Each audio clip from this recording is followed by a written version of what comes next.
Hello friend, मैं Ajit prep with Ajit में आपका हार्दिक स्वागत करता हूं। आइए हम आप लोग को मैथ पढ़ाते हैं। आप देख रहे हो मैथ एक तरह से हवा बना हुआ है। उस हवा को हम लोग हलवा बनाते हैं आज मिलके। तो उसी प्रॉफिट लॉस में एक क्वेश्चन देखते हैं। शुरुआत करते हैं हम लोग छोटे क्वेश्चनों से।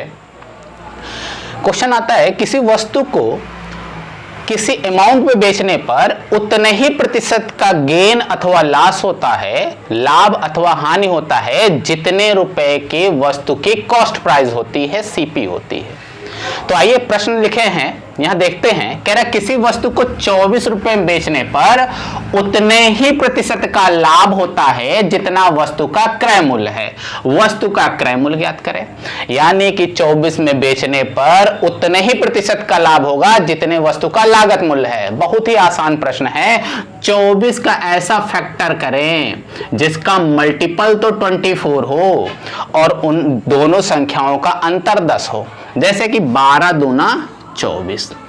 अब देखो 12 और 2 का मल्टीपल तो 24 है और इनका 12 और 2 का अंतर कितना है, 10। बस हमारा आंसर हो गया। छोटी वाली डिजिट में बस 0 आगे लगा दो। आंसर कितना हो गया, 20 रुपए। आंसर कितना हो गया, 20। आप देख सकते हो 20 वाली चीज को अगर हम 24 रुपए में बेच रहे हैं तो कितने रुपए का लाभ हो रहा है, तो 4 रुपए का लाभ हो रहा है। कितने पे, हमेशा सीपी पे लाभ होता है, तो कितने पे, 20 पे लाभ हो रहा है। परसेंटेज बनाने के लिए 100 से गुणा। तो देखो 20 500, 5 चौक 20 आ गया कि नहीं, 20% का लाभ। देखो सीपी भी, कॉस्ट प्राइस भी 20 रुपए है और इसका हमारे पास लाभ भी 20%। अगला प्रश्न सेम उसी तरीके से देखिए, किसी कुर्सी को 144 रुपए में बेचने पर उतने ही प्रतिशत का लाभ होता है जितना कि कुर्सी का लागत मूल्य है। कुर्सी का लागत मूल्य ज्ञात करें। फिर से 144 का हमें इस तरह से फैक्टर करना है कि उसका मल्टीपल तो 144 हो, किंतु उन दोनों संख्याओं का अंतर कितना होना चाहिए, 10 होना चाहिए। 18 के पहाड़े में 18 अट्ठे 144, 18 और 8 का डिफरेंस देखो 10 आ रहा है और इसका मल्टीपल 144। बस छोटी वाली डिजिट में आप 0 लगा लो। कितना हो गया, 80 रुपए। आंसर कितना हो गया, 80 रुपए। देख लो 80 वाली चीज, अगर आप 80 वाली चीज 144 रुपए में बेचते हो तो कितने का गेन हो रहा है, 64 रुपए का। कितने पे भाई, 80 पे। परसेंटेज बनाने के लिए 100 से गुणा। 20 चौक 80, 20 500, 4 से काटोगे 16 चौक 64, 16 पचे 80%। क्लियर हो गया। तो देखो कितना आसान प्रश्न है।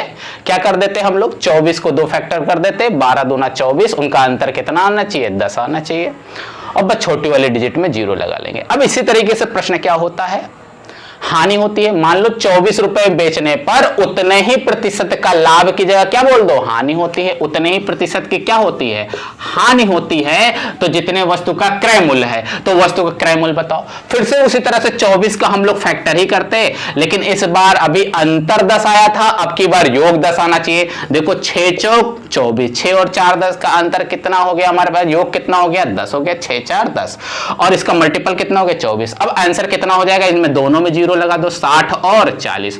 हानि में दोनों ही आंसर होते हैं, लाभ में केवल एक आंसर होता है। क्यों, क्योंकि अगर यहां 0 लगाओगे तो 120 वाली चीज 24 में बेचोगे तो लाभ तो होगा नहीं, हानि होगी, इसीलिए गड़बड़ हो गया। छोटी वाली चीजों में करते हैं। और इसमें देखो 60 वाली चीज 24 में बेचोगे तब भी हानि है, 40 वाली चीज 24 में बेचोगे तब भी हानि है।